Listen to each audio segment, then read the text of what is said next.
Sebab kita kata kalau kita ceramah orang menangis, maknanya ceramah tu berkesan. Kadang orang telefon saya juga, dia kata apa, ustaz kalau ceramah boleh buat lawak sikit tak? Orang cakap macam tu tuan. Saya kata apa nak buat lawak? Apa dia jawab? Dia kata takut audiens tidur, ustaz dia kata. Saya kata biar dia tidur. Okey. Sebab apa? Dia tidur pertama sebab dia ngantuk. Okey. Yang kedua, sebab dia tidur, kalau dia dengar ayat Quran dia tidur tuan-tuan, bermakna hati dia keras. Nampak tak? Itu Allah sebut dalam Al-Quran tuan-tuan. Okey, kalau hari ni kita dengar ceramah, ustaz buat lawak, kita punya telinga naik tuan-tuan, mata kita jadi apa? Segar. Tapi bila ustaz baca Quran, kita tidur, makna kita kena istighfar banyak-banyak tuan-tuan. Sebab apa? Sebab hati kita keras. Sebab hari ni keberkesanan ceramah tuan-tuan, dia bukan bergantung kepada sama ada audiens tu menangis ke, audiens tu ketawa ke, bila ceramah, bila penceramah bersemangat, audiens pun bersemangat tuan-tuan. Bila penceramah menangis, audiens pun menangis. Bila dia keluar daripada ceramah, dia gelak balik. Sebab apa? Sebab itu kita panggil ceramah apa? Ceramah motivasi tuan-tuan. Ceramah motivasi. Sebab apa? Sebagaimana yang saya cakap dulu, dia keluar daripada ceramah tu dia jadi basi. Itu sebab dia panggil ceramah motivasi. Hari ni tuan-tuan, ceramah jangan sentuh emosi manusia. Kita kena sentuh hati dia, bukan emosi dia. Dan hati ni hanya boleh disentuh dengan perkataan Al-Quran sahaja. Kalau kita tidak baca Al-Quran pada audiens tuan-tuan, ceramah tu tidak ada jaminan boleh bagi kesan kepada audiens. Sebab yang boleh sentuh hati manusia hanya Al-Quran sahaja. Wa nunazzilu minal Quran ma huwa syifaa'ur rahmatun lil mu'minin. Itu sebab tuan-tuan. Tapi hari ni tuan-tuan, saya pernah keluar satu program tu. Saya kalau ceramah memang saya akan baca Quran dulu. Okey. Bila saya buat statement, saya akan baca Quran. Orang tegur tu. Dia kata, doktor jangan baca Quran tu banyak-banyak sangat. Sebab apa? Sebab audiens kita ni bukan semua orang Islam. Dia kata audiens kita bukan semua orang Islam. Maknanya kalau kita ceramah tu baca Quran, takut nanti tak sesuai. Betul tak? Saya tanya dulu, Rasulullah SAW berdakwah dengan orang Islam ke dengan bukan Islam? Rasulullah SAW dulu berdakwah dengan orang Islam ke dengan orang bukan Islam? Dengan orang bukan Islam tuan-tuan. Rasulullah pakai apa? Pakai ayat Quran. Sebab yang sentuh hati manusia itu hanya ayat Al-Quran. Keberkesanan dakwah ni tuan-tuan, dia bukan bergantung kepada bilangan manusia. Bukan bergantung, kita punya tujuan ceramah hari ni bukan tarik crowd tuan-tuan. Ini satu lagi term yang manusia guna. Oh, kita nak ceramah nak tarik crowd bukan tuan. Kalau kita kata hari ni kita ceramah ramai orang datang, kita kata ceramah kita berkesan sebab orang ramai datang, kita syirik berdakwah. Dan dalam masa yang sama kadang-kadang kita tuduh pula Rasulullah SAW berdakwah tidak berkesan, betul tak? Saya nak tanya, Rasulullah SAW berdakwah berapa lama? Di Mekah 13 tahun tuan-tuan. 13 tahun Rasulullah SAW berdakwah di Mekah. Berapa ramai orang ikut dia? Kalau ikut setengah riwayat tuan-tuan, tak sampai 200 orang yang ikut Rasulullah SAW berpindah ke Madinah. Adakah Rasulullah SAW berdakwah 13 tahun itu tidak berkesan? Sebab crowd dia tidak ramai? Lagi teruk tuan-tuan, Nabi Nuh. Berapa lama dia berdakwah? 950 tahun. Berapa ramai orang ikut dia? Adakah dakwah Nabi Nuh tidak berkesan? Tak ada tuan-tuan. Keberkesanan dakwah bukan bergantung kepada bilangan manusia. Keberkesanan dakwah bergantung pada sejauh mana dakwah itu mengikut peraturan Allah. Itu saja. Sebab kita tidak mampu untuk tarik manusia, betul tak? Kalau kita kata kita yang tarik manusia, kita letak diri kita ni pada position Allah tuan-tuan. Okey? Kita berkebolehan untuk bagi hidayat kepada manusia. Itu sebab Allah sebut tu tuan-tuan. Yang saya cakap ni bukan saya cakap semata-mata, dalam Quran sebut.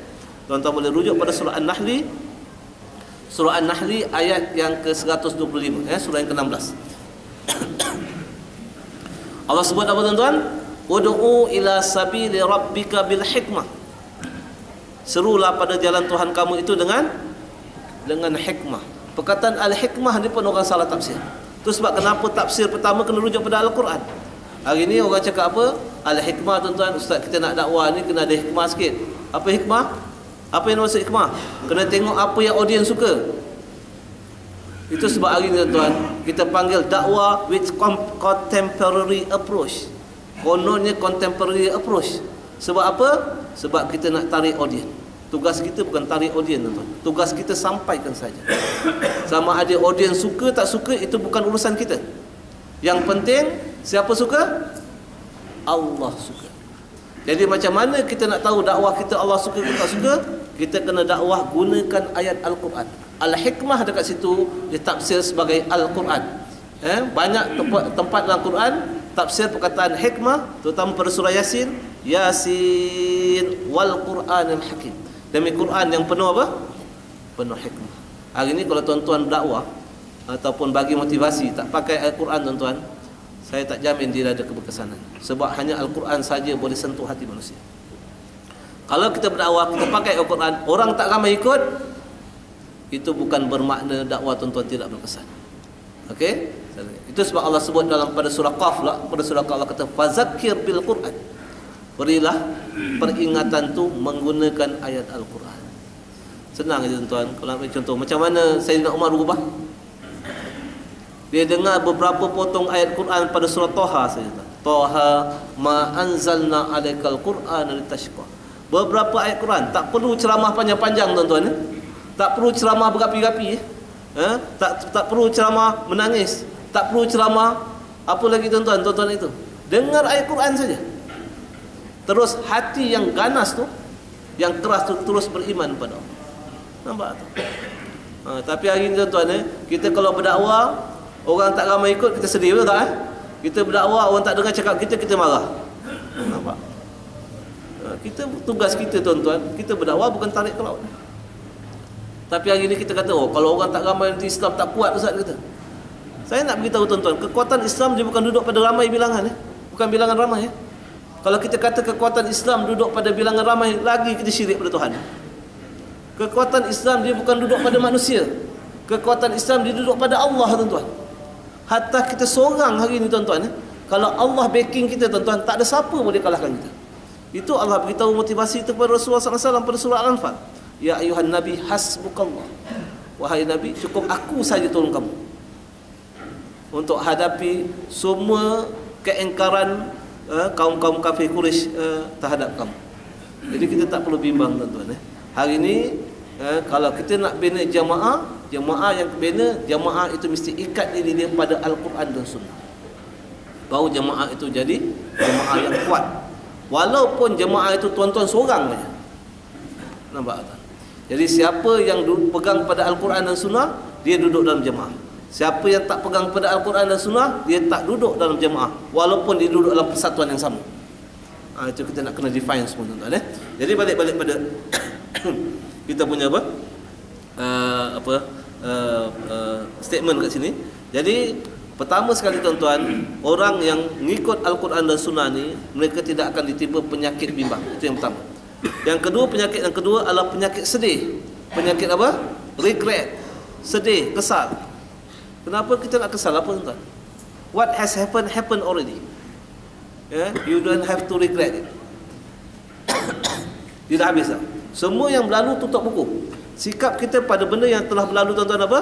Taubat pada Allah. Kalau ia merupakan satu kesalahan pada kita, ambil pelajaran dan forget about it. Tak payah nak kenal lagi dah. Okay, sebab dia dah berlalu, dah tutup buku dah.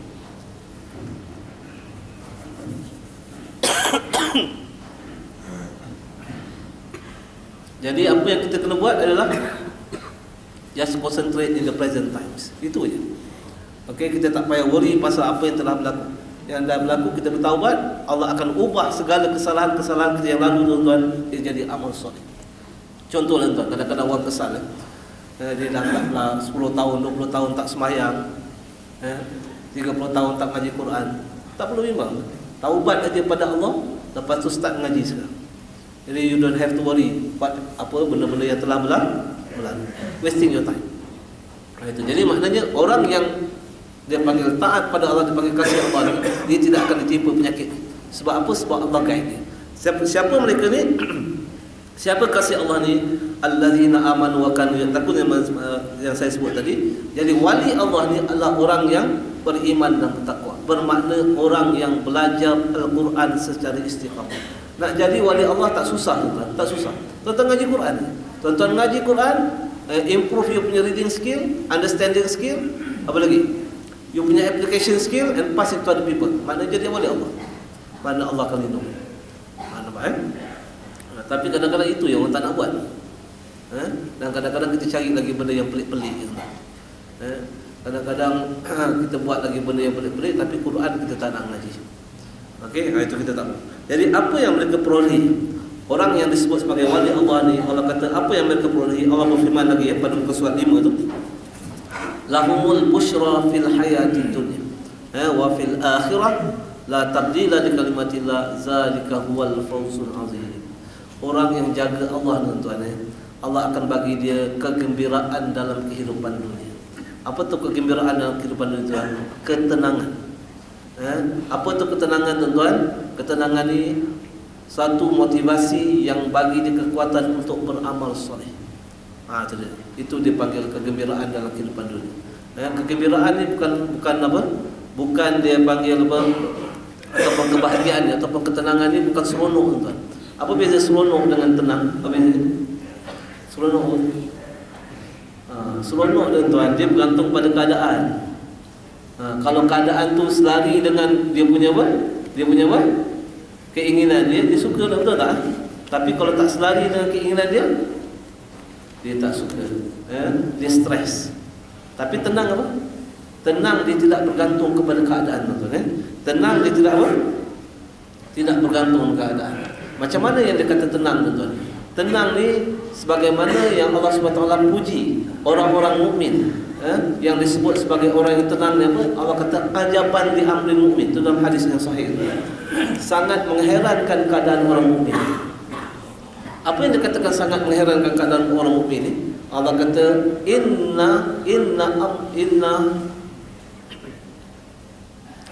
inna amrahum kulluhum khair. Sungguhnya keadaan dia setiap masa baik. Nampak? Tapi hari ni, tuan, kita kalau keadaan tu baik, masa bila? Masa keadaan tu ikut kehendak kita. Tanya kita, macam sihat? Apa cakap? Alhamdulillah sihat. Kalau dia tak sihat, apa dia cakap? Macam sihat tak sihat? Alhamdulillah tak sihat. Ada orang cakap gitu. Sebab apa dia cakap Alhamdulillah tak sihat? Sebab dengan saya tak sihat hari ni, ya Allah, Ustaz dia kata saya lagi taat pada Allah. Makna hari ni, tuan-tuan, kalau tuan-tuan tak sihat, tuan-tuan taat pada Allah, makna keadaan tuan-tuan hari ni baik. Tetapi kalau tuan-tuan sihat hari ni, tuan-tuan tak taat pada Allah, maknanya keadaan tuan-tuan hari ni tak baik. Nampak? Jadi itu beza, tuan-tuan. Sebab makna baik ni bukan apa yang kita suka. Makna baik adalah apa yang Allah suka. Itu sebab Allah kata inna amrahu kullahu khair. Sungguhnya orang mukmin ni keadaan mereka semua baik. Tak kira mereka suka ke mereka tak suka, keadaan tu baik. Sebab apa? Allah kata in asabathu sarra. Kalau Allah bagi dia kegembiraan pada dia hari itu, benda yang dia suka, apa dia buat? Syakar. Apa dia syakar? Dia taat pada Allah. Fahuwa khairullah, dan benda itu baik bagi dia. Wa in asabathu dharra. Kalau dia dikenakan dengan suatu benda yang dia tidak suka, sabar. Apa sabar? Sabar ni makna taat pada Allah. Syukur tu taat pada Allah, sabar pun taat pada Allah. Beza dia, tuan-tuan? Beza syukur tu dalam keadaan Allah letak kita keadaan tu kita suka, kita taat pada Allah, kita panggil syukur.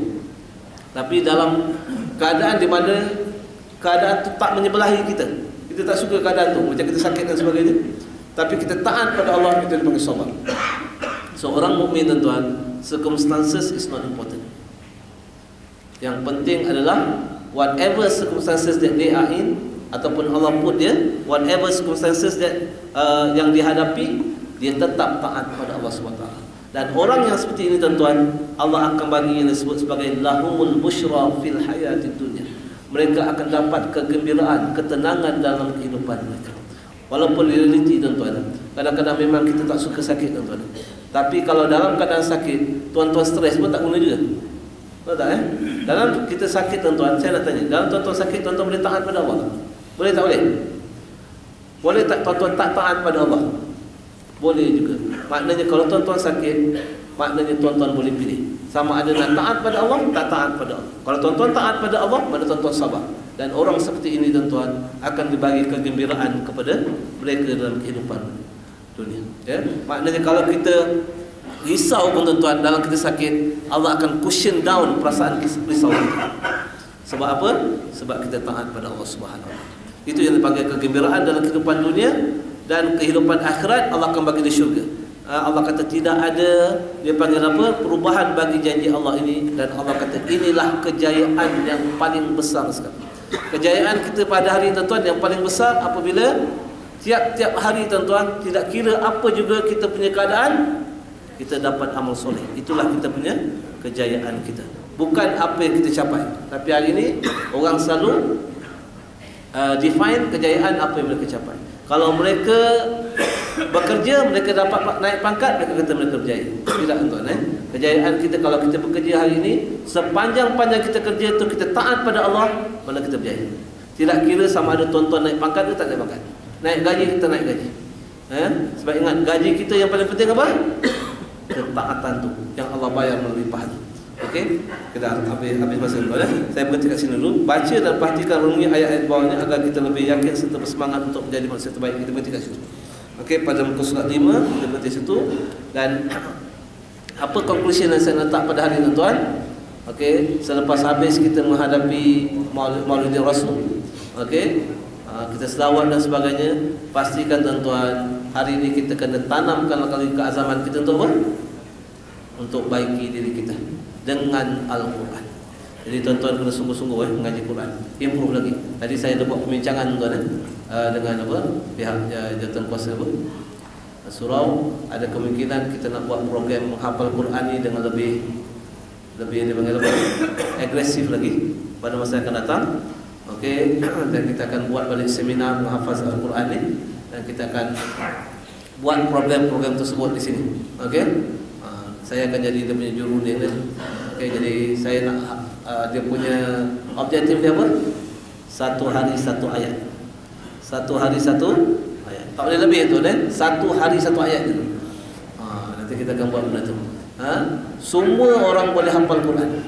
Satu hari satu ayat. Saya perlu tuan-tuan punya masa 5 minit saja untuk hafal 30 juzuk Al-Quran. Kita akan bagi benda ni dengan lebih detail lagi, insya-Allah. Jadi tuan-tuan tanamkan keazaman tuan-tuan lagi ni. Sebab nak sayang dengan Quran tuan-tuan macam mana? Mesti kena selalu baca. Dan cara yang paling baik sekali nak baca Quran ni, nak dekat Al-Quran, hafal. Bila kita hafal, insya-Allah kita nanti semakin lama semakin sayang dengan Al-Quran. Jadi insya-Allah kita akan buat benda ni dengan lebih apa? Itu action plan tuan-tuan. Kita tak mau dengar ceramah aja. Tiap-tiap bulan kita dengar ceramah, kita tak mau setakat dengar ceramah. Kita nak ada action plan. Dan action plan yang pertama adalah kita nak dekat Al-Quran tu melalui hafazan. Okey, setakat tu tuan-tuan. Bila tafsir, assalamualaikum warahmatullahi wabarakatuh.